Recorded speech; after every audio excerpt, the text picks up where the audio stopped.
Hello everyone. ಇವತ್ತು ನಾವು 16th day out of 30 days English learning ಚಾಲೆಂಜಲ್ಲಿ ಇದ್ದೀವಿ. ಅಂದರೆ ನಾವು 15 ದಿನಗಳ ಕ್ಲಾಸಸನ್ನು ಮುಗಿಸಿದ್ದೀವಿ.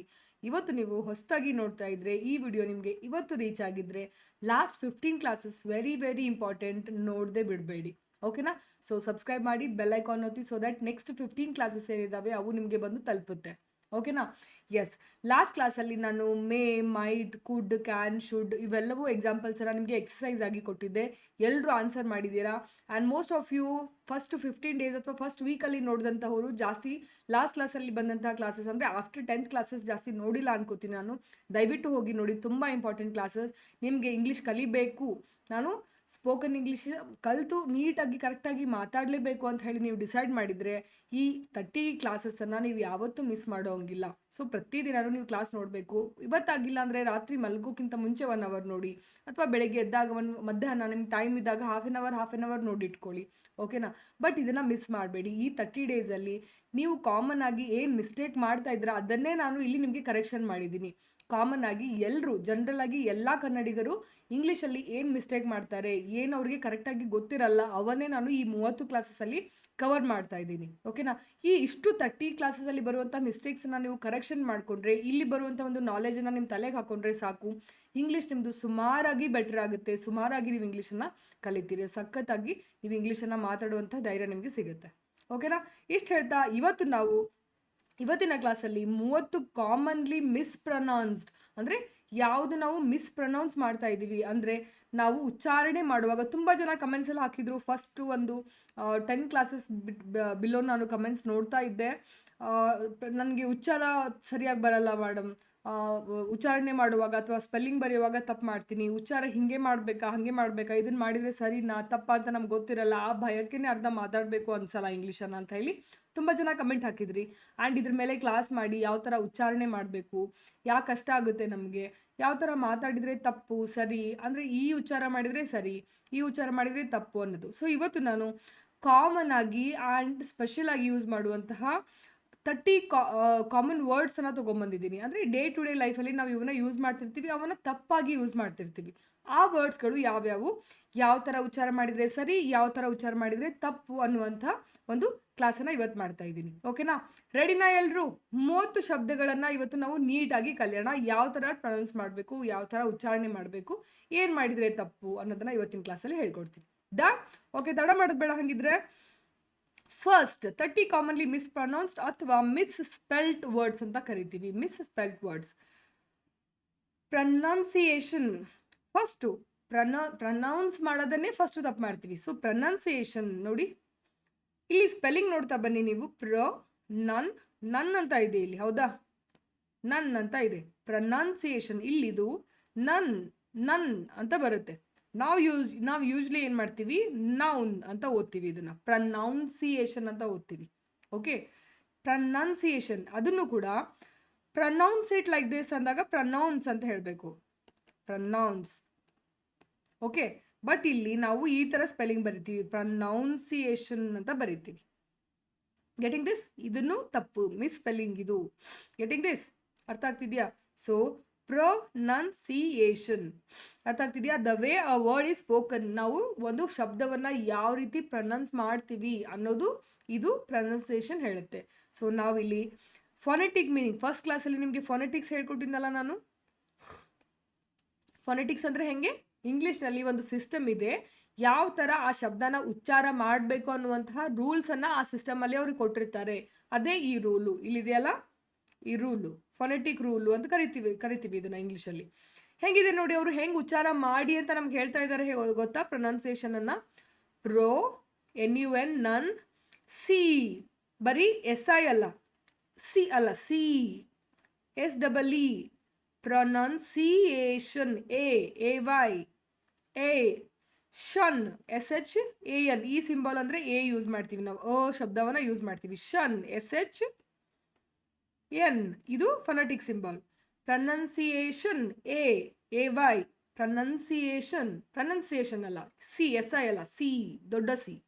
ಸೊ ಪ್ರೊನೌನ್ಸಿಯೇಷನ್ ಈ ಥರ ನಾವು ಉಚ್ಚಾರ ಮಾಡಬೇಕಾಗುತ್ತೆ. ಇದನ್ನು ನಾವು ಫೊನೆಟಿಕಲಿ ಏನಂತ ಹೇಳ್ತೀವಿ, ಫ್ರೇಮ್ಡ್ ಸ್ಪೆಲ್ಲಿಂಗ್ ಅಂತ ಹೇಳ್ತೀವಿ. ಫೊನೆಟಿಕಲಿ ಫ್ರೇಮ್ಡ್ ಈ ಥರ ಆಗುತ್ತೆ. ಫೊನೆಟಿಕ್ಸ್ ರೂಲ್ಸಲ್ಲಿ ಬರೆದ್ರೆ ಈ ಸ್ಪೆಲ್ಲಿಂಗ್ ಈ ಥರ ಆಗುತ್ತೆ. ಪ್ರೊನೌನ್ಸಿಯೇಷನ್. ಅದಕ್ಕೆ ನಾವು ಫಸ್ಟ್ ಕ್ಲಾಸಲ್ಲಿ ನಾನು ಸ್ಟಾರ್ಟ್ ಮಾಡಿದ್ದೆ ಈ ಫೊನೆಟಿಕ್ಸಿಂದ. ಸೊ ನಿಮಗೆ ಈ ಫೊನೆಟಿಕ್ಸ್ ರೂಲ್ಸ್ ಗೊತ್ತಿದ್ರೆ ಮಾತ್ರ ಕರೆಕ್ಟಾಗಿ ಹೆಂಗೆ ಪ್ರೊನೌನ್ಸ್ ಮಾಡಬೇಕು ಅನ್ನೋದು ಗೊತ್ತಿರುತ್ತೆ. ಸೊ ನಮಗೇನು ಮಾಡ್ತಾರೆ, ಹೋಲ್ ಲೈಫ್, ನಮ್ಮ ಇಡೀ ಜೀವನ ಯಾರು ನಮಗೆ ಫೊನೆಟಿಕ್ಸ್ ಹೇಳ್ಕೊಡಲ್ಲ. ಈ ಶಬ್ದವನ್ನು ಹಿಂಗೆ ಪ್ರೊನೌನ್ಸ್ ಮಾಡಬೇಕು ಅನ್ನುವಂತಹ ರೂಲ್ ಇದೆ ಇಂಗ್ಲೀಷಲ್ಲಿ. ಆ ರೂಲನ್ನು ನಮ್ಗೆ ಯಾರೂ ಹೇಳ್ಕೊಡಲ್ಲ. ಒಬ್ಬರು ಟೀಚರ್ ಒಂಥರ ಪ್ರೊನೌನ್ಸ್ ಮಾಡಿದರೆ ಇನ್ನೊಬ್ಬರು ಟೀಚರ್ ಇನ್ನೊಂದು ಥರ ಪ್ರೊನೌನ್ಸ್ ಮಾಡ್ತಾರೆ. ನಾವು ಅವ್ರದ್ದು ಫಾಲೋ ಮಾಡಬೇಕಾ, ಇವ್ರದ್ದು ಫಾಲೋ ಮಾಡಬೇಕಾ, ಯಾವ್ದು ಕರೆಕ್ಟು ಯಾವ್ದು ಸರಿ ಗೊತ್ತಿಲ್ಲದೆ ನಮ್ಮದೇ ಆದ ಒಂದು ಹೊಸ ಪ್ರೊನೌನ್ಸಿಯೇಷನ್ ನಾವು ಸ್ಟಾರ್ಟ್ ಮಾಡ್ತೀವಿ ಅಲ್ವಾ? ಅದೇ ಥರ ಆಗುತ್ತೆ ಎಲ್ರಿಗೂ. So let us see pronunciation. So next ಟೈಮಿಂದ ನೀವು ಪ್ರೊನೌನ್ಸಿಯೇಷನ್ ಶಬ್ದ ಹೇಳುವಾಗ ಪ್ರೊನೌನ್ಸಿಯೇಷನ್ ಅಲ್ಲ, ಪ್ರೊನೌನ್ಸಿಯೇಷನ್. ನನ್ನ ಪ್ರೊನೌನ್ಸಿಯೇಷನ್ ಕರೆಕ್ಟ್ ಆಗಿದೆ, ಇಂಗ್ಲೀಷಲ್ಲಿ ನಾನು ಉಚ್ಚಾರ ಮಾಡುವ ಶಬ್ದಗಳು ಕರೆಕ್ಟ್ ಆಗಿದೆ, ನನ್ನ ಪ್ರೊನೌನ್ಸಿಯೇಷನ್ ಕರೆಕ್ಟ್ ಆಗಿದೆ. ಓಕೆನಾ? ರೈಟ್. ಎಸ್.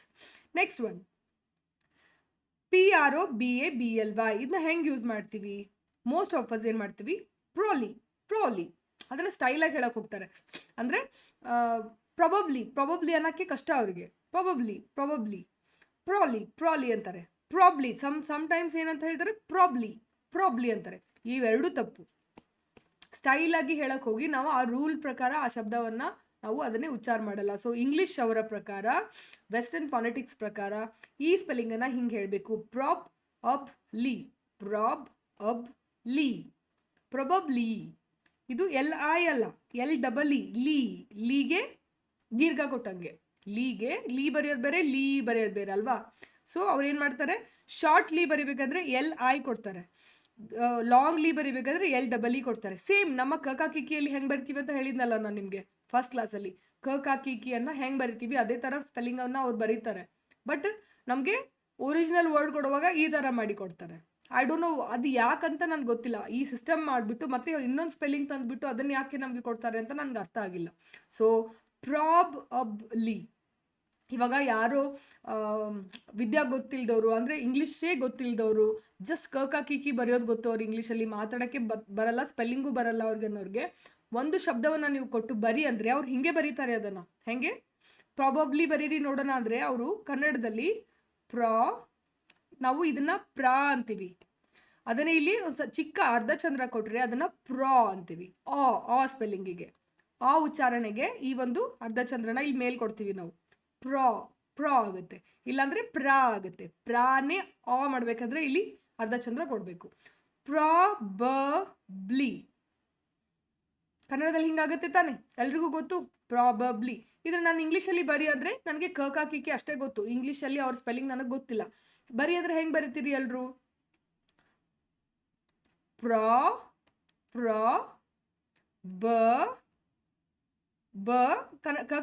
ಕಿಕಿ ಪ್ರಕಾರ ಬಿ ಏನೇ ಬರಿತೀವಿ ನಾವು. ಪ್ರಾಬಬ್ಲಿ ಹೌದಾ?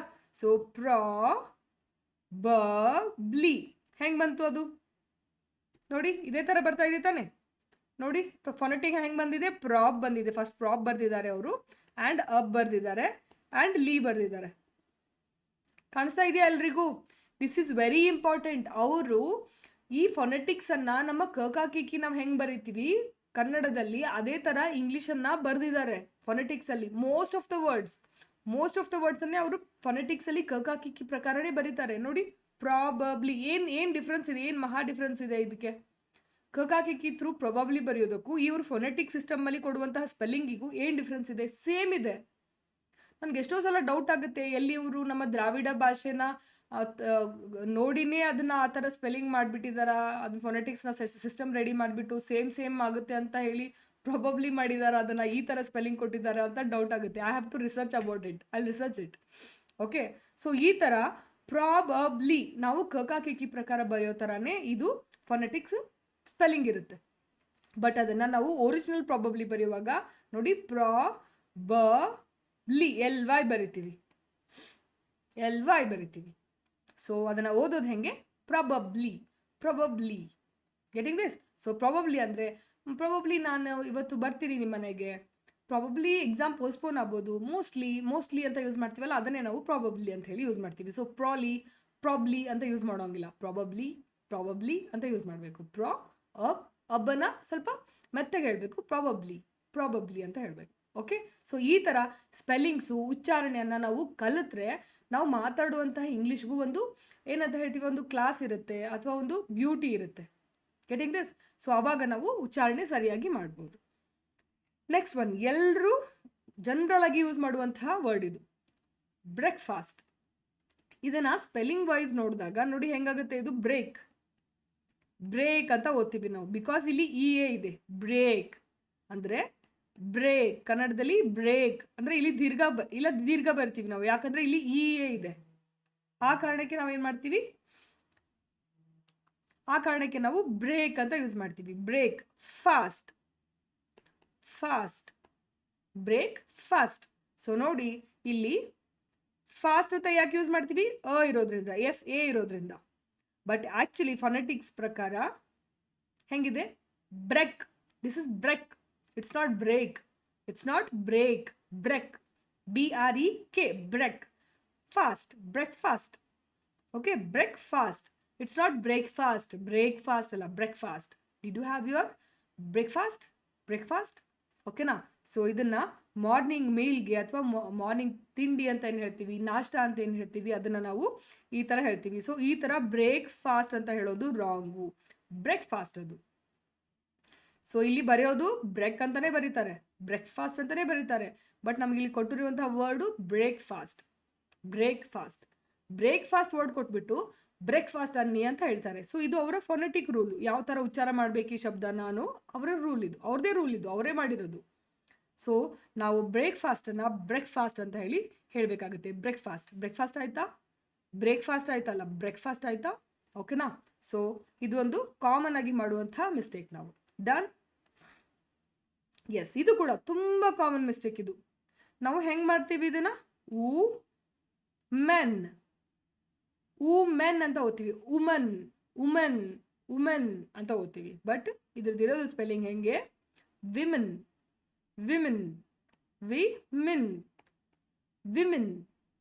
Getting this? ಇದರ ರೂಲ್ ಹೆಂಗಿದೆ, ವಿಮೆನ್ ಅಂತ ಓದಬೇಕು, ವಿಮೆನ್, ವುಮನ್ ಅಲ್ಲ, ವಿಮೆನ್. Getting this?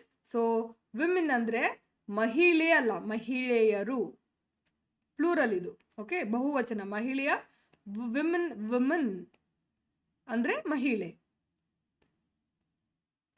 ಓಕೆನಾ? ವಿಮೆನ್ ಅಂದ್ರೆ ಮಹಿಳೆ, ವಿಮೆನ್ ಅಂದ್ರೆ ಮಹಿಳೆಯರು, ವಿಮೆನ್ ಪ್ಲೂರಲ್. MEN ಬಂದಿದೆಯಲ್ಲ ಪ್ಲೂರಲ್, MEN ಬಂದ್ರೆ ಸಿಂಗ್ಯುಲರ್, ಒಬ್ಳೆ ಮಹಿಳೆ. MEN ಬಂದ್ರೆ ಮಹಿಳೆಯರು ಅಂತ ಅರ್ಥ. ಅಂದ್ರೆ ಮ್ಯಾನ್ ಅಂದ್ರೆ ಪುರುಷ, ಮೆನ್ ಅಂದ್ರೆ ಪುರುಷರು, ಆ ಥರ ಮೆನ್. Getting this? ಸೊ ಈ ಥರ ಸ್ಪೆಲ್ಲಿಂಗ್ ಏನಾಗುತ್ತೆ, ವಿಮೆನ್ ಆಗುತ್ತೆ. ಸೊ ನೆಕ್ಸ್ಟ್ ಟೈಮ್ ನೀವು ಎಲ್ಲಿ ವುಮನ್ ಸ್ಪೆಲ್ಲಿಂಗ್ ನೋಡ್ತೀರಾ ಅದನ್ನ ವಿಮೆನ್ ಅಂತ ಕರಿಬೇಕು. That is the correct. ಇದು ಸ್ಟೈಲ್ ಅಲ್ಲ ಅಥವಾ ಒಂದು ಪಾಶ್ ಅಂತ ಅಲ್ಲ, ಕರೆಕ್ಟ್ ಉಚ್ಚಾರಣೆ ಇದು. ಅಥವಾ US ಥರನೇ ನಾವು ಮಾತಾಡ್ಬೇಕಾ, ನಾವು ಬ್ರಿಟಿಷರ್ ಥರನೇ ಮಾತಾಡ್ಬೇಕಾ, ಹಂಗಿಲ್ಲ. ಬ್ರಿಟಿಷ್ದು ಅಲ್ಲ, US ಅಲ್ಲ, ಎಕ್ಸಾಕ್ಟ್ಲಿ ಇಂಗ್ಲೀಷನ್ನು ಹೆಂಗೆ ಹೇಳಬೇಕು, ಹೆಂಗೆ ಮಾತಾಡಬೇಕು, ಆ ಶಬ್ದನ ಹೆಂಗೆ ಉಚ್ಚಾರ ಮಾಡಬೇಕು, ಹಂಗೆ ಉಚ್ಚಾರ ಮಾಡಬೇಕು. ಇದನ್ನ ಸ್ಲ್ಯಾಂಗ್ ಬೇರೆ ಆಗುತ್ತೆ, ಮತ್ತು US ಸ್ಲ್ಯಾಂಗ್ ಬೇರೆ ಆಗುತ್ತೆ, ಬ್ರಿಟಿಷ್ ಸ್ಲ್ಯಾಂಗ್ ಬೇರೆ ಆಗುತ್ತೆ, ಅದು ಬೇರೆ ವಿಚಾರ. ಬಟ್ ಅಟ್ಲೀಸ್ಟ್ ಬೇಸಿಕ್ ಆಗಿ ಆ ವುಮನ್ ಶಬ್ದವನ್ನು ಹೆಂಗೆ ಉಚ್ಚಾರ ಮಾಡಬೇಕು ಅಂತ ಗೊತ್ತಿರಬೇಕಲ್ಲ, ವುಮನ್ ಅಂತ ಯೂಸ್ ಮಾಡ್ತೀವಿ ನಾವು. That is women. ಕನ್ನಡದಲ್ಲಿ ಬರ್ದಿದ್ದೀನಲ್ಲ, this is exactly the spelling, pronunciation of WOMEN, women. Getting this? ಅರ್ಥ ಆಗ್ತಿದೆಯಾ? ಸೊ ನಾವು ಕರೆಯೋದು ಹೆಂಗೆ ಇದನ್ನ, ವುಮೆನ್, ವೂ ಅಂತ ಕರಿತೀವಿ, ವುಮನ್ ಅಂತ. No, it's not woman, it's women. ನಾವು ದಿಸ್ ಒನ್, ಇದನ್ನ ಹೆಂಗೆ ಕರಿತೀವಿ, ಕ್ಲೋತ್ಸ್ ಅಂತ ಕರಿತೀವಿ, ಕ್ಲೋತ್ಸ್ ಅಂತ ಕರಿತೀವಿ, ಹೌದಾ? Clothes, dress items. ಓಕೆ, ಇದನ್ನು ನಾವು ಹೆಂಗೆ ಕರಿತೀವಿ, ಕ್ಲೋತ್ಸ್, ದ ಕ್ಲೋತ್ಸ್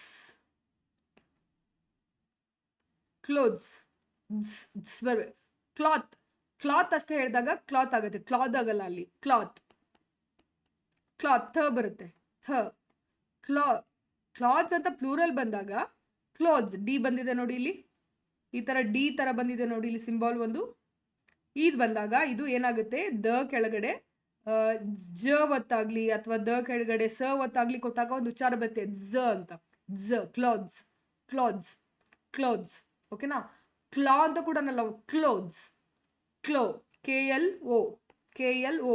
ಹೆಂಗಂದ್ರೆ KLODZ ಬರೆದ್ರೆ ಇದನ್ನ ಓದಿ ಹೆಂಗಾಗುತ್ತೆ? Clothes, clothes. ಸೊ ಕ್ಲೋತ್ಸ್ ಅನ್ನ ಈ ತರ ಓದ್ಬೇಕು, ಕ್ಲಾತ್ಸ್ ಅಲ್ಲ, ಕ್ಲಾತ್ಸ್ ಅಲ್ಲ. ಇದು ರಾಂಗ್, ಇದು ಕರೆಕ್ಟ್. ಇದು ಥ ಸಿಂಗಲ್ ಬಂದಾಗ ಕ್ಲಾತ್, ಕ್ಲಾತ್, ದಟ್ ಈಸ್ ಥ. ಬಟ್ ಪ್ಲೂರಲ್ ಕ್ಲಾತ್ಸ್ ಅಂತ ಬಂದಾಗ ಕ್ಲಾತ್ಸ್. ಡ ಮತ್ತೆ ಝನ ನಾವು ಒಟ್ಟಿಗೆ ಪ್ರೊನೌನ್ಸ್ ಮಾಡ್ತೀವಿ. So this is wrong. Clothes ಅಂತ ಹೇಳಿ ನಾವು ಯೂಸ್ ಮಾಡ್ತೀವಿ, ದಿಸ್ ಇಸ್ ರಾಂಗ್.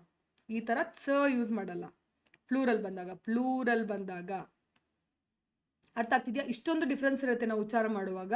ಸೊ ಎದುರಿಗಿರೋರಿಗೆ ಕರೆಕ್ಟಾಗಿ ಪ್ರೊನೌನ್ಸಿಯೇಷನ್ ಗೊತ್ತಿದ್ದು ನಿಮ್ಗೆ ಎದುರಿಗಿರೋರು ಮಾತಾಡ್ತಾ ಇದ್ರೆ ಇವಾಗ ಹೆಂಗೆ ಗೊತ್ತಾ, ನಾವು ಬೇರೆದವ್ರನ್ನ ಇಂಪ್ರೆಸ್ ಮಾಡಬೇಕು ಅಂತ ಹೇಳಿನೇ ಇದನ್ನ ಎಲ್ಲ ಕಲಿಬೇಕಾಗಿಲ್ಲ. ಇವಾಗ ನಾವೆಲ್ಲ ಅಡಲ್ಟ್ಸ್ ಆಗಿದ್ದೀವಿ, ಮದುವೆ ಆಗ್ತೀವಿ, ಮಕ್ಕಳಾಗ್ತವೆ.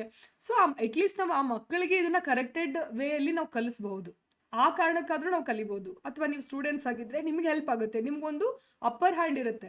ನಿಮ್ಮ ಇಂಗ್ಲೀಷ್ ಕರೆಕ್ಟ್ ಆಗಿದ್ರೆ ನಿಮಗೆ ಕಾನ್ಫಿಡೆನ್ಸ್ ಜಾಸ್ತಿ ಇರುತ್ತೆ. ನಿಮಗೆ ಒಂದು ಕರೆಕ್ಟಾಗಿ ನನಗೆ ಇದು ಗೊತ್ತಿದೆ ಅನ್ನುವಂಥ ಒಂದು ನಾಲೆಜ್ ನಿಮ್ಮ ತಲೆಯಲ್ಲಿ ಇರುತ್ತಲ್ಲ, ಅದರಿಂದ ನಿಮಗೊಂದು ಕಾನ್ಫಿಡೆನ್ಸ್ ಬೂಸ್ಟ್ ಆಗುತ್ತೆ, ನಿಮಗೊಂದು ಅಪ್ಪರ್ ಹ್ಯಾಂಡ್ ಇರುತ್ತೆ. ಆ ಕಾರಣಕ್ಕೋಸ್ಕರ ಆದರೂ ನಾವು ಕರೆಕ್ಟಾಗಿ ಆ ಪ್ರೊನೌನ್ಸಿಯೇಷನ್ ಮಾಡೋದನ್ನು ಕಲಿಬೇಕು. Okay? So there are personal reasons, ನಮ್ಮದೇ ಆದ ಪರ್ಸ್ನಲ್ ರೀಸನ್ಸ್ ಇಟ್ಕೊಂಡು ನಾವು ಇಂಗ್ಲೀಷ್ನ ಕಲಿತೀವಿ ಹೊರತು ಬೇರೆ ಯಾರಿಗೂ ಶೋ ಆಫ್ ಮಾಡ್ಲಿಕ್ಕಾಗಲಿ ನಾನು ಕಲಿತಾ ಇದ್ದೀನಿ ಹಂಗೆ ಹಿಂಗೆ ಅಂತ ಹೇಳಿ ಬೇರೆದವ್ರನ್ನ ಇಂಪ್ರೆಸ್ ಮಾಡಲಿಕ್ಕೆ ನಾವು ಇಂಗ್ಲೀಷ್ ಕಲಿತಾ ಇಲ್ಲ ಇಲ್ಲಿ. ಓಕೆನಾ? ನಮ್ಮ ಫ್ಯಾಮಿಲಿಗೆ, ನಮ್ಮ ಕಿಡ್ಸ್ಗೆ ಅಥವಾ ನಮ್ಮ ಓನ್ ಗ್ರೋತ್ಗೆ ಇದು ಹೆಲ್ಪ್ ಆಗಬೇಕು ಅಂತ ಹೇಳಿ ನಾವು ಇಂಗ್ಲೀಷನ್ನು ಕಲಿಬೇಕು. ಓಕೆನಾ? Done? Yes, right. Quiz, quiz ನೋಡಿ, ಖ ವಿ ಕ್ವಿಜ್, ಕ್ವಿಜ್, ಕ್ವಿಜ್. ಇದು ಜ ಆಗುತ್ತೆ. ಕ್ವಿಜ್ ಹೆಂಗಾಗುತ್ತೆ ಇಲ್ಲಿ? ಝ ಮತ್ತೆ ಸ ಎರಡು ಮಿಕ್ಸ್ ಮಾಡಿ, ಝ ಸ, ಕ್ವಿಜ್. ಝ ಮತ್ತೆ ಸ ಮಿಕ್ಸ್ ಮಾಡಿ ಕರಿತಾ ಇದ್ದೀವಿ ನಾವು, ಕ್ವಿಜ್. ಝ ಅಂದು ಅದ್ರ ಜೊತೆಗೆ ಸ ಮಾಡಬೇಕು. ಇದನ್ನ ಕ್ವಿಜ್ ಅಂತ ಕರೀತಾರೆ ಯೂಶಲಿ. ಕ್ವಿಜ್ ಅಲ್ಲ, ಜ ಅಲ್ಲ, ಜ ಜೊತೆಗೆ ಈ ಸ ಸೌಂಡ್ ಬರಬೇಕು, ಕ್ವಿಜ್ ಅಂತ. ಝ ಸ ಉಚ್ಚಾರ ಒಟ್ಟಿಗೆ ಬರಬೇಕು, ಕ್ವಿಜ್, ಕ್ವಿಜ್. ಅನ್ನೋದು ನಿಮ್ಗೆ ಕೇಳಿಸ್ತಾ ಇದೆ ಅನ್ಕೋತೀನಿ ನಾನು, ಕ್ವಿಜ್. Getting this? ಸೊ ಅದನ್ನ ನಾವು ಕ್ವಿಜ್ ಅಂತ ಕರಿತೀವಿ. Yes, this one business. Sometimes ಏನಂತ ಕರೀತಾರೆ, ಬಿಯು ಇರೋದಕ್ಕೆ ಕಾರಣಕ್ಕೆ ಇದನ್ನ ಕನ್ನಡದಲ್ಲೂ ನೀವು ನೋಡಿರ್ಬೋದು. ಕನ್ನಡದಲ್ಲಿ ಟ್ರಾನ್ಸ್ಲೇಷನ್ ಬಂದಾಗ ಬ್ಯೂ ಝಿ ಬ್ಯೂಸಿನೆಸ್ ಅಂತ ಬರೀತಾರೆ ಇದನ್ನ. No, this is wrong. ಈ ಕನ್ನಡದಲ್ಲಿ ನಾವು ಎಕ್ಸಾಕ್ಟ್ಲಿ ಇದನ್ನ ಟ್ರಾನ್ಸ್ಲೇಟ್ ಮಾಡಿದಾಗ ಅನ್ನೋದು ಇಲ್ಲಿ ನೋಡಿ ಹಿಂಗೆ ಕಾಣಿಸುತ್ತೆ, ಬ್ಯೂಸ್ನೆಸ್, ಬಿಸ್ನೆಸ್ ಅಥವಾ ಬಿಸ್ನೆಸ್ ಅಂತಾರೆ. ಸೊ ಇದು ನೆಸ್ ಅಲ್ಲ, ಇಲ್ಲಿ ನೆಸ್ ಕೂಡ ಬರಲ್ಲ. ಓಕೆ? ನೆಸ್ ಕೂಡ ಬರಲ್ಲ, ಇಲ್ಲಿ ನೆಸ್ ಆಗುತ್ತೆ. ಬಿಸ್ನೆಸ್. ಓಕೆ? ಬಿಸ್ನೆಸ್. ನಿಮ್ಮಪ್ಪ ಏನ್ ಮಾಡ್ತಾರೆ ಅಂದ್ರೆ ಬಿಸ್ನೆಸ್ ಅಲ್ಲ, ಬಿಸ್ನೆಸ್. Getting this? ಸೊ ಎರಡು ಶಾರ್ಟ್ ವರ್ಡ್ ಇಲ್ಲಿ ಶಾರ್ಟ್ ಆಗಿ ಉಚ್ಚಾರ ಮಾಡಬೇಕು. ಲಾಂಗ್ ಬಿಸ್ನೆಸ್ ಅನ್ನೋಂಗಿಲ್ಲ, ಬಿಸ್ನೆಸ್ ಅಷ್ಟೇ ಅನ್ಬೇಕು, ಬಿಸ್ನೆಸ್. Getting this? ಸೊ ಇವಾಗ ನೀವು ಈ ಥರ ಉಚ್ಚಾರ ಮಾಡೋಕ್ಕೆ ಸ್ಟಾರ್ಟ್ ಮಾಡಿದ್ರೆ ಅಲ್ಲಿ ನಿಮಗೆ ನಿಮ್ಮ ಬಾಯಿಗೇನೆ, ನಿಮ್ಮ ಟಂಗ್ಗೇನೆ ಗೊತ್ತಾಗುತ್ತೆ ಅದು ಎಷ್ಟು ನೀಟಾಗಿ ಸಾಫ್ಟಾಗಿ ಅದನ್ನು ಉಚ್ಚಾರ ಮಾಡ್ತಾರೆ ಅಂತ ಹೇಳಿ.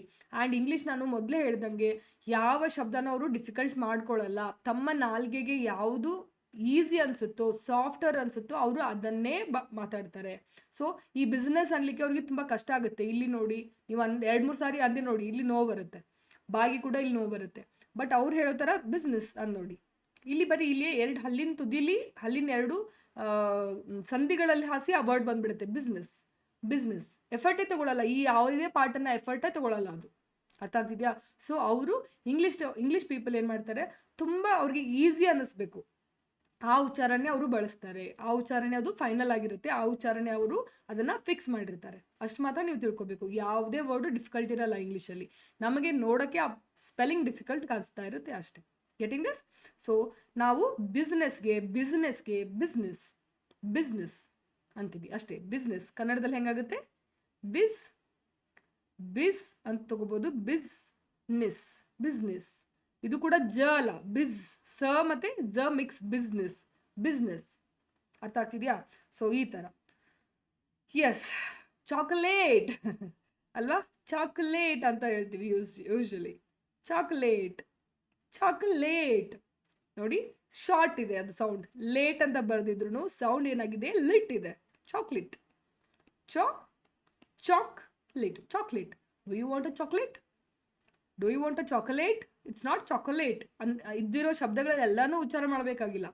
Chocolate, CHOK, choc, LIT, lit, chocolate. ಅರ್ಥ ಆಗ್ತಿದ್ಯಾ? So chocolate, sweet made from cocoa. Chocolate ಅಂತ ಕರೆಯೋಂಗಿಲ್ಲ, ಚಾಕ್ಲೇಟ್. ಇದರದ್ದು ಪ್ರೊನೌನ್ಸಿಯೇಷನ್ ಈ ಥರ ಇದೆ, ಚಾಕ್ಲೇಟ್. ಅರ್ಥ ಆಗ್ತಿದ್ಯಾ? ಚಾಕ್ಲೇಟ್ ಅಷ್ಟೇ ಹೇಳಬೇಕಾಗಿರೋದು. Vegetable. Okay, vegetable, vegetable, vegetable, vegetable ಅಂತ ಕರೆಯಲ್ಲ ನಾವು, ವೆಜಿಟೇಬಲ್. ಇಲ್ಲಿ ಈ ಅನ್ನ ವೆಜಿಟೇಬಲ್ ಅಂತ ಕರಿತೀವಿ ನಾವು. ವೆಜಿಟೇಬಲ್. ನೋ, ಹೆಂಗೆ ಬರುತ್ತೆ ಇದು ಉಚ್ಚಾರ? ಹೆಂಗೆ ಬರುತ್ತೆ? Veg table, veg table, vegetable. So ಹಿಂಗೆ ಕರೆಯೋಂಗಿಲ್ಲ.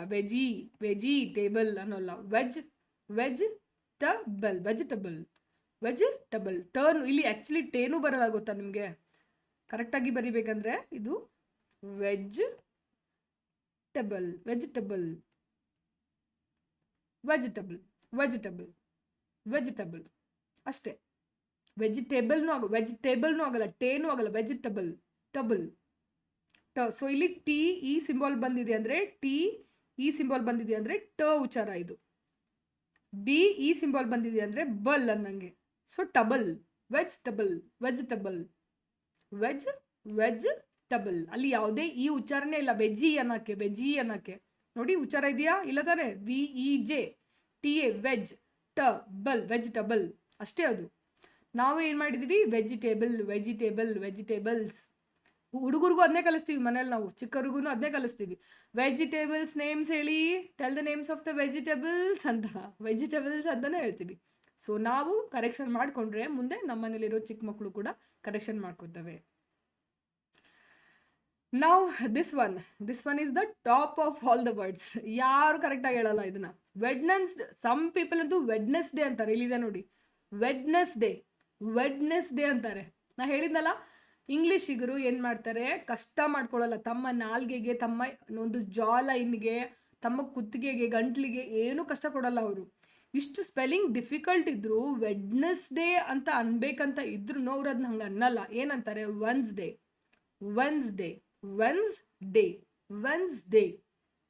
ಬುಧವಾರ, ವೆನ್ಸ್ಡೇ. Getting this? ವೆನ್ಸ್ಡೇನೂ ಅಲ್ಲ. ಮತ್ತೆ ಕೆಲವೊಬ್ರು ಏನಂತಾರೆ? ವೆನ್ಸ್ಡೇ ಅಂತಾರೆ. ವೆನ್ಸ್ಡೇ ಮಕ್ಕಳಿಗೆ ಹೇಳ್ತಿರ್ತಾರೆ, Tuesday, Wednesday. No, that is Wednesday. ಅರ್ಥ ಆಗ್ತಿದ್ಯಾ? Getting this? ಸೊ ಈ ಥರ ನಮಗೆ ಏನಾಗುತ್ತೆ, ತುಂಬ ಕಷ್ಟಗಳಾಗ್ತವೆ. ಜಸ್ಟ್ ಬಿಕಾಸ್ ನಮಗೆ ಇದನ್ನ ಕಲಿಸಿಲ್ಲ, ಯಾರು ನಮಗೆ ಇದನ್ನ ಹೇಳ್ಕೊಟ್ಟಿಲ್ಲ. ಓಕೆನಾ? ಇದನ್ನ ಯಾರು ನಮಗೆ ಹೇಳ್ಕೊಟ್ಟಿಲ್ಲ ಕಾರಣಕ್ಕೆ ನಾವು ಏನು ಮಾಡ್ತೀವಿ, ತುಂಬ ಮಿಸ್ಟೇಕ್ಸನ್ನು ಮಾಡ್ತೀವಿ. ಈ ಶಬ್ದಗಳನ್ನು ನಾವು ಕರೆಕ್ಟಾಗಿ ಉಚ್ಚಾರಣೆ ಮಾಡೋದು ಕಲಿತ್ರೆ ಆಟೋಮೆಟಿಕ್ಲಿ ನಾವು ಮಾತಾಡುವಂಥ ಇಂಗ್ಲೀಷು ತಾನೇ ಸುಧಾರಿಸ್ಕೊಳ್ಳುತ್ತೆ, ತಾನೇ ಇಂಪ್ರೂವ್ ಆಗುತ್ತೆ. ನಿಮ್ಮ ಬಾಯಿಂದ ಬರುವಂಥ ಶಬ್ದಗಳು ಬ್ಯೂಟಿಫುಲ್ಲಾಗಿ ಕನ್ಸಕ್ಕೆ ಸ್ಟಾರ್ಟ್ ಮಾಡ್ತವೆ. ಆ ಬ್ಯೂಟಿಫುಲ್ ವರ್ಡ್ಸು ನಿಮ್ಮ ಇಂಗ್ಲೀಷನ್ನು ಆಟೋಮೆಟಿಕ್ಲಿ ಸ್ಮೂದರ್, ಸಾಫ್ಟರ್ ಮಾಡ್ತವೆ. ನಿಮ್ಮ ಸ್ಪೋಕನ್ ಇಂಗ್ಲೀಷ್ ಇಂಪ್ರೂವ್ ಆಗಿದೆ ಅಂತ ಎದುರಿನವ್ರಿಗೆ ತಾನಾಗಲೇ ಅನಿಸುತ್ತೆ, ನಿಮಗೇನೆ ಅನಿಸುತ್ತೆ. ಅನ್ನೋವಾಗ ನೀವು ಬೇಕಾದ್ರೆ ನೆಕ್ಸ್ಟ್ ಟೈಮ್ ವೆನ್ಸ್ಡೇ ಯೂಸ್ ಮಾಡೋಗೋ ವೆನ್ಸ್ಡೇ ಅನ್ನಿ, ನಿಮಗೆ ಗೊತ್ತಾಗುತ್ತೆ ನಿಮ್ಮದು ಒಂದು ಲೆವೆಲ್ ಟೋನ್ ಹೈಯರ್ ಹೋಗಿದೆ, ಒಂದು ಥ್ರಾಟಲ್ಲಿ ಬರುವಂಥ ವರ್ಡ್ ಕ್ಲಾಸಿಯಾಗಿ ಬರ್ತಾ ಇದೆ ಅಂತ. Because that's the right pronunciation ಆ ವರ್ಡ್ದು. ನೀವು ಕರೆಕ್ಟಾಗಿ ಹೇಳ್ತಿದ್ದಾಗ ನಿಮ್ಮ ಕಾನ್ಫಿಡೆನ್ಸು ಕಂಪ್ಲೀಟ್ಲಿ ಚೇಂಜ್ ಆಗಿಬಿಡುತ್ತೆ ಅಲ್ವಾ? ಹಾಗಾದರೆ ನೆಕ್ಸ್ಟು ಇನ್ನೊಂದಿಷ್ಟು ವರ್ಡ್ಸನ್ನು ನೋಡೋಣ. ದಿಸ್ ಒನ್, ಫೆಬ್ರವರಿ ಅಲ್ವಾ? ಹಿಂಗೆ ಅಲ್ವಾ ನಾವು ಇದನ್ನ ಹೇಳೋದು? ಫೆಬ್ರವರಿ ಅಲ್ವಾ? Let us C. ಫೆಬ್ರುವರಿ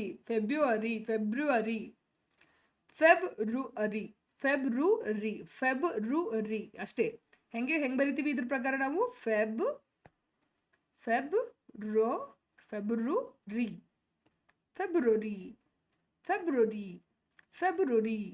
ಅರ್ಥ ಆಗ್ತಿದ್ಯಾ? ಫೆಬ್ರುವರಿ, ಫೆಬ್ ರು ಅರಿ ಅಷ್ಟೇ. February, February, February, February. So February, February ಅಷ್ಟೇ ಇರೋದು. ಫೆಬ್ರವರಿ ಅನ್ಬೇಕಾಗಿಲ್ಲ, ಫೆಬ್ರವರಿ ಅನ್ಬೇಕಾಗಿಲ್ಲ. ಓಕೆನಾ? ಫೆಬ್ರವರಿ, ಫೆಬ್ರವರಿ, ಫೆಬ್ರವರಿ ಇಷ್ಟೇ ಅನ್ಬೇಕಾಗಿರೋದು. ಸೊ ಇದನ್ನು ನಾವು ಫೆಬ್ರವರಿ ಆಗಲಿ ಅನ್ಬೇಕಾಗಿಲ್ಲ. ನೆಕ್ಸ್ಟ್ ಒನ್, ದಿಸ್ ಒನ್ ನೋಡಿ, ಕಂಫರ್ಟೇಬಲ್. ಕಂಫರ್ಟೇಬಲ್ ನಾವೇನಂತೀವಿ, ಇದನ್ನ ಆರನ್ನ ಕೂಡ ಇಲ್ಲಿ ಉಚ್ಚಾರ ಮಾಡ್ತೀವಿ. ಇಲ್ಲಿ ಆರನ್ನ ಉಚ್ಚಾರ ಮಾಡುವಂಗಿಲ್ಲ.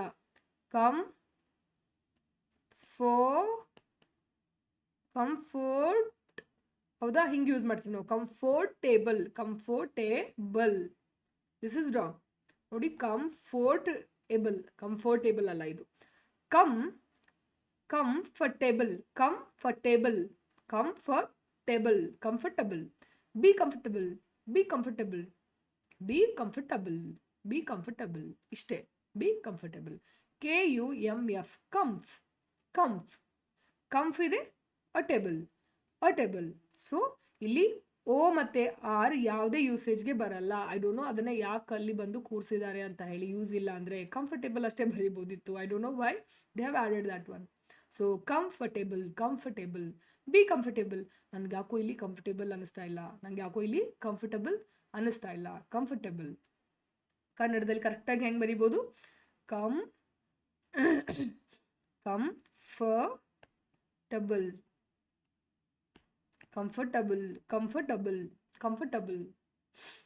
ಅರ್ಥ ಆಗ್ತಿದೆಯಾ? ಇವಾಗ ನಮಗೆ ಕರೆಕ್ಟಾಗಿ ಒಳ್ಳೆ ಇಂಗ್ಲೀಷ್ ಮಾತಾಡೋರಿಗೆ ನಮಗೆ ಏನಕ್ಕೆ ಡಿಫ್ರೆನ್ಸ್ ಅನಿಸುತ್ತೆ ಅಂತ ಹೇಳಿ ನಮಗೆ ಇವಾಗ ಗೊತ್ತಾಗ್ತಾ ಹೋಗುತ್ತೆ. ಓಕೆನಾ? ಕಂಫರ್ಟಬಲ್.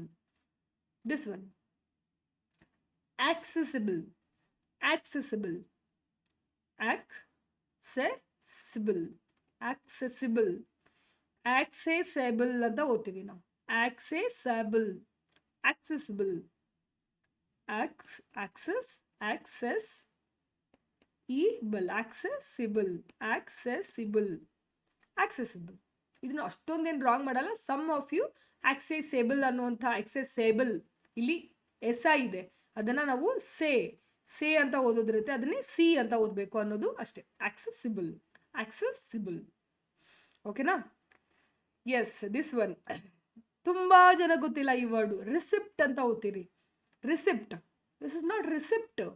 ಇದು ರಿಸಿಪ್ಟ್ ಅಲ್ಲ, ಇಲ್ಲಿ ಪಿ ಸೈಲೆಂಟ್ ಆಗುತ್ತೆ. It is just receipt. Receipt ಅಲ್ಲ, ಮತ್ತೆ ರಿಸಿಟ್ ಅಲ್ಲ, ರಿಸೀಟ್, ರಿಸೀಟ್, ಸಾರಿ ಇಲ್ಲಿ ದೀರ್ಘ ಬರಲ್ಲ. ರಿಸೀಟ್, ಇನ್ನೊಂದ್ಸಾರಿ ಬರೀತೀನಿ. ರಿಸೀಟ್, ರಿಸೀಟ್, ರಿಸಿಪ್ಟ್ ಅಲ್ಲ ಇದು. ರಿಸಿಪ್ಟ್ ತಗೊಂಬರ್ರಿ, ರಿಸಿಪ್ಟ್ ತಗೊಂಬರ್ರಿ. ನೋ, ರಿಸೀಟ್ ಅಷ್ಟೇ.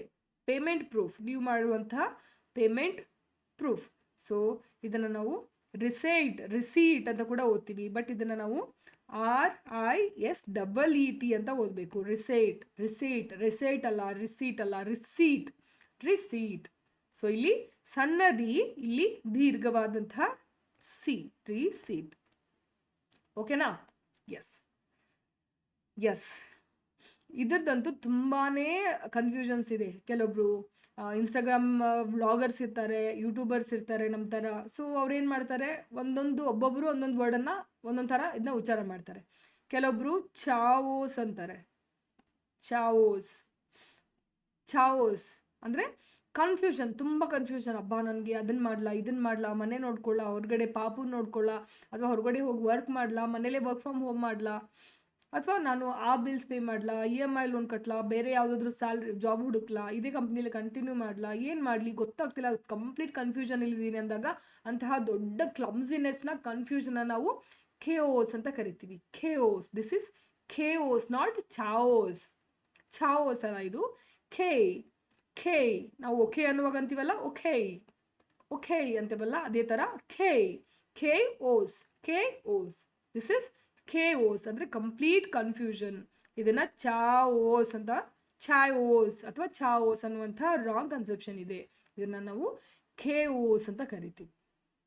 ಓಕೆನಾ? This is ಖೇಯೋಸ್. ಸೊ ಇಷ್ಟೊಂದು ಶಬ್ದಗಳಲ್ಲಿ ನಮಗೆ ಪ್ರೊನೌನ್ಸಿಯೇಷನ್ನು ಉಚ್ಚಾರಣೆ ರಾಂಗ್ ಇರುತ್ತೆ, ಆ ಸ್ಪೆಲ್ಲಿಂಗ್ ಬೇರೆ ಇದ್ದರೆ ನಾವು ಅನ್ನೋದು ಬೇರೆ ಅಂತೀವಿ. So English is something that ನೀವು ಒಂದು ಸಾರಿ ನೀವು ಅದನ್ನು ಹಿಂಗೆ ಕರಿಬೇಕು ಅಂತ ಗೊತ್ತಾಗ್ಬಿಟ್ರೆ ಅದನ್ನೇ ಹಾಗೆ ಕರಿತಾ ಹೋಗ್ಬಿಡ್ಬೇಕು. ಅವ ಹಾಗೆ ನಮ್ಗೆ ಹೆಂಗೆ ಗೊತ್ತಾಗುತ್ತೆ ಇದು ಹಿಂಗೆ ಕರಿಬೇಕು ಅಂತ? ಎಸ್, ಅದು ಹೊಸ ಲ್ಯಾಂಗ್ವೇಜು, ನೀವು ಕಲೀಲೇಬೇಕು. ಇವಾಗ ಈ ಒಂದು ಅಕ್ಷರನ ಅಂತಾನೆ ಅನ್ಬೇಕು ಅಂತ ನಿಮ್ಗೆ ಹೆಂಗೆ ಗೊತ್ತಾಯ್ತು?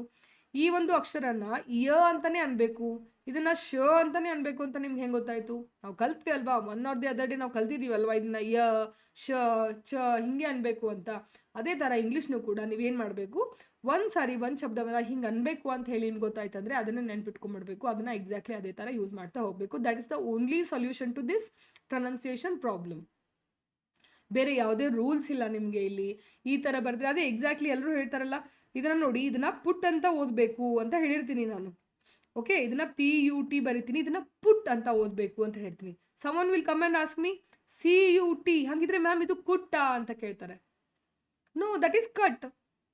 ಸೊ ನಿಮಗೆ ಒಂದು ರೂಲ್ಸ್ ಅಂತಿಲ್ಲ, P ಬರೆದು U ಬರೆದು T ಬರೆದು ಬಿಟ್ರೆ ಅದನ್ನ ಪುಟ್ ಅಂತಾನೆ ಓದಬೇಕು. P ಜಾಗಕ್ಕೆ ಏನು ಬಂದ್ರು ನೀವು ಅದನ್ನ ಕುಟ್ ಅಂತಾನೆ ಓದಬೇಕು ಅಂತ ಹೇಳಕ್ಕೆ ಆಗಲ್ಲ ಇಂಗ್ಲೀಷಲ್ಲಿ. ಸೊ ಇದನ್ನ ಕಟ್ ಅಂತೀವಿ, ಅದನ್ನ ಪುಟ್ಟೆ ಅಂತೀವಿ. ಸೊ ಆ ಥರ ಇದ್ದಾಗ ನಾವು ಒಂದೊಂದು ವರ್ಡನ್ನ ತಗೊಂಡು ಇದನ್ನ ಹಿಂಗೆ ಪ್ರೊನೌನ್ಸ್ ಮಾಡಬೇಕು ಅಂತ ಹೇಳಿ ಯಾರಾದರೂ ನಿಮ್ಗೆ ಹೇಳಿದಾಗ ಅದನ್ನ ನೆನ್ಪಿಟ್ಕೊಂಡು ನೀವು ಹಂಗೇನೆ ಅದನ್ನ ಪ್ರೊನೌನ್ಸ್ ಮಾಡಬೇಕಾಗುತ್ತೆ. ಅರ್ಥ ಆಗ್ತಿದ್ಯಾ? And the first word pronunciation. So ಈ ಒಂದು ಪ್ರೊನೌನ್ಸ್ ಅನ್ನುವಂತಹ ವರ್ಬ್, ಇದು ವರ್ಬ್ ಆಗುತ್ತೆ. ಪ್ರೊನೌನ್ಸ್ ಅಂದ್ರೆ ಇದನ್ನ ಉಚ್ಚಾರ ಮಾಡಿ ತೋರಿಸು, ಪ್ರೊನೌನ್ಸ್ ಇಟ್ ಅಂತ ಹೇಳ್ತೀವಲ್ಲ, ಅವಾಗ ನಾವು ಹಿಂಗೆ ಬರಿತೀವಿ ಪ್ರೊನೌನ್ಸ್ ಅಂತ. ಅನ್ನೋದು ಕೂಡ ಪ್ರೊನೌನ್ಸ್ ಅಂತಾನೆ ಅಂತೀವಿ, ಅಂದ್ರೆ ಯಾವಾಗ ಇದು ವರ್ಬ್ ಆಗಿ ಯೂಸ್ ಆಗಿದಾಗ. ಸೊ ಪ್ರೊನೌನ್ಸ್ ಅನ್ನೋದೇನು ವರ್ಬ್, ಕ್ರಿಯಾಪದ. ಪ್ರೊನೌನ್ಸಿಯೇಷನ್ ಅನ್ನೋದೇನಿದೆ ಇದು ನಾಮಪದ, ಅಂದ್ರೆ ನೌನ್. ಇದು ಅಂದ್ರೆ ಉಚ್ಚಾರ ಮಾಡುವಂತಹ ಒಂದು ಕ್ರಿಯೆಯ ಹೆಸರಿದು ಪ್ರೊನೌನ್ಸಿಯೇಷನ್. ಸೊ ಅಲ್ಲಿ TION ಅಂತ ಏನ್ ಬರುತ್ತಲ್ಲ, ಸೆಲೆಬ್ರೇಷನ್. ಸೆಲೆಬ್ರೇಟ್ ಅಂದ್ರೆ ವರ್ಬ್, ಸೆಲೆಬ್ರೇಷನ್ ಅಂದ್ರೆ ಅದು ನಾಮಪದ. ಓಕೆನಾ? ಸೊ ಆ ಥರ TION ಅಂತ, TION ಸೆಲೆಬ್ರೇಷನ್, ಪ್ರೊನೌನ್ಸಿಯೇಷನ್, ಶನ್ ಅಂತ ಬರ್ತಲ್ಲ, ಅವಾಗ ಹಂಗೆ ಹಾಕಿದ ತಕ್ಷಣ ಆ ವರ್ಡ್ ಏನಾಗುತ್ತೆ, ನಾಮಪದ ಆಗುತ್ತೆ. ಸೊ ನಾಮಪದ ಆಗಿ ಬದಲಾದಾಗ ಅದನ್ನ ಪ್ರೊನೌನ್ಸಿಯೇಷನ್ ಅಂತ ಬರಿತೀವಿ, NUN ಅಂತ. ಬಟ್ ಅದನ್ನ ವರ್ಬ್ ಆಗಿ ನಾವು ಬಳಸುವಾಗ ಪ್ರೊನೌನ್ಸ್ ಅಂತ ಬಳಸ್ತೀವಿ. ಇದನ್ನ ನೋಡು, ತೋರಿಸು ನಂಗೆ, ಇದನ್ನ ಪ್ರೊನೌನ್ಸ್ ಮಾಡಿ ತೋರಿಸು, ಇದನ್ನ ಪ್ರೊನೌನ್ಸ್ ಮಾಡಿ ತೋರಿಸು ಅಂತೀವಿ. ಹಂಗಂತ ಅದನ್ನ ಪ್ರೊನೌನ್ಸ್ ಅನ್ನೋಂಗಿಲ್ಲ, ಪ್ರೊನೌನ್ಸ್. ಬಟ್ ಇಲ್ಲಿ ಪ್ರೊನೌನ್ಸ್ ಅಷ್ಟೇ ಡಿಫ್ರೆನ್ಸ್, ಸ್ಲೈಟ್ ಡಿಫ್ರೆನ್ಸ್ ಇರುತ್ತೆ ಅದರಲ್ಲಿ. ಓಕೆನಾ? ಸೊ ಈ ಒಂದು 30 ಪದಗಳಲ್ಲಿ ನಾವು ಇವತ್ತು 15 ಪದಗಳು ಹೆಂಗೆ ಉಚ್ಚಾರ ಮಾಡಬೇಕು ಅಂತ ಹೇಳಿ ಕಲ್ತ್ಕೊಂಡಿದ್ವಿ. ಸೊ ನಾನು ಇದನ್ನ ನಿಮಗೆ ಕ್ಲಿಯರ್ ಮಾಡಿದೀನಿ ಅನ್ಕೋತೀನಿ. ಆ್ಯಂಡ್ ನೆಕ್ಸ್ಟ್ ಕ್ಲಾಸಲ್ಲಿ ಇನ್ನುಳಿದಂತಹ 15 ಪದಗಳನ್ನು ಹೆಂಗೆ ಉಚ್ಚಾರ ಮಾಡಬೇಕು ಅಂತ ಹೇಳಿ ನಿಮಗೆ ಹೇಳ್ಕೊಡ್ತೀನಿ. ಓಕೆನಾ? ಸೊ ಈ ಥರ ಡಿಫಿಕಲ್ಟ್ ವರ್ಡ್ಸ್ಗಳಿರ್ತವೆ, ನಮಗೆ ಗೊತ್ತಾಗಲ್ಲ, ಹಿಂಗೆ ಇರ್ತವೆ, ಇದನ್ನೇ ಹಿಂಗೆ ಉಚ್ಚಾರ ಮಾಡಬೇಕು ಅಂತ ನೀವು ಒಂದು ಸಾರಿ ಕಲ್ತ್ಕೊಂಡ್ಬಿಟ್ರೆ ಸಾಕು, ಅದನ್ನು ನಿಮಗೆ ಉಚ್ಚಾರ ಮಾಡೋಕ್ಕೆ ಬರುತ್ತೆ. ಓಕೆ? ಸೊ ನೆಕ್ಸ್ಟ್ ಕ್ಲಾಸಲ್ಲಿ ಇನ್ನು 15 ಶಬ್ದಗಳು ಹೆಂಗೆ ಉಚ್ಚಾರ ಮಾಡಬೇಕು, ಪ್ರೊನೌನ್ಸಿಯೇಷನ್ ಹೆಂಗೆ ಚೇಂಜ್ ಆಗುತ್ತೆ, ನಮಗೆ ಫೊನೆಟಿಕ್ಸ್ ಯಾಕೆ ಇಂಪಾರ್ಟೆಂಟು ಅನ್ನೋದ್ರ ಬಗ್ಗೆ ನಾವು ಕಲಿತೀವಿ. ಸೊ ಫೊನೆಟಿಕ್ಸ್ ಯಾಕೆ ಹಂಗಿರುತ್ತೆ, ನಾವು ಅದ್ರ ಪ್ರಕಾರ ಓದಿದಾಗ ಯಾಕೆ ಇಂಗ್ಲೀಷ್ ಕರೆಕ್ಟ್ ಆಗುತ್ತೆ ಅಂತ ಹೇಳಿ ಇವತ್ತು ನೀವು ತಿಳ್ಕೊಂಡಿರಿ ಅನ್ಕೋತೀನಿ. ಓಕೆ? ಫಸ್ಟ್ ಕ್ಲಾಸಲ್ಲಿ ಲೈಟಾಗಿ ನಿಮಗೆ ಇಂಟ್ರೊಡಕ್ಷನ್ ಕೊಟ್ಟಿದ್ದೆ, ಯಾವ ಥರ ಶಬ್ದಗಳಿರುತ್ತೆ, ಯಾವ ಥರ ಪ್ರೊನೌನ್ಸಿಯೇಷನ್ ರೂಲ್ಸ್ ಇರುತ್ತೆ ಅಂತ ಹೇಳಿ. ಇವತ್ತು ಶಬ್ದಗಳು ಅದರೊಟ್ಟಿಗೆ ಪ್ರೊನೌನ್ಸಿಯೇಷನ್ ರೂಲ್ ಆದಂತಹ ಫೊನೆಟಿಕ್ ರೂಲ್ ಜೊತೆಗೆ ನಿಮಗೆ 15 ಶಬ್ದಗಳನ್ನು ಎಕ್ಸ್ಪ್ಲೇನ್ ಮಾಡಿದ್ದೀನಿ. ಓಕೆನಾ? ಸೊ ನೆಕ್ಸ್ಟ್ ಕ್ಲಾಸಲ್ಲಿ ಮತ್ತೆ 15 ಶಬ್ದಗಳನ್ನು ಹೊಸದಾಗಿ ತೊಗೊಂಡು ಬರ್ತಾ ಇದ್ದೀನಿ. Stay tuned. ಓಕೆನಾ? ಸೊ ಇವತ್ತಿನ ಕ್ಲಾಸ್ ಹೆಲ್ಪ್ ಆಗಿದೆ ಅನ್ಕೋತೀನಿ. And this is 16th class, ಮರಿಬೇಡಿ. ಹೊಸದಾಗಿ ನೋಡ್ತಿರೋರು ಇನ್ನೂ 15 ಕ್ಲಾಸಸ್ ನೀವು ನೋಡೋದು ಬಾಕಿ ಇದೆ. ಸೊ ಸಬ್ಸ್ಕ್ರೈಬ್ ಮಾಡಿ, ಮರಿಬೇಡಿ, ಬೆಲ್ ಐಕಾನನ್ನು ಪ್ರೆಸ್ ಮಾಡಿ. ನೆಕ್ಸ್ಟ್ ಬರುವಂಥ 15 ಕ್ಲಾಸಸ್ ನಿಮ್ಮ ಫೋನ್ಗೆ ಬಂದು ತಲುಪುತ್ತೆ. ಓಕೆನಾ? Thank you so much for watching.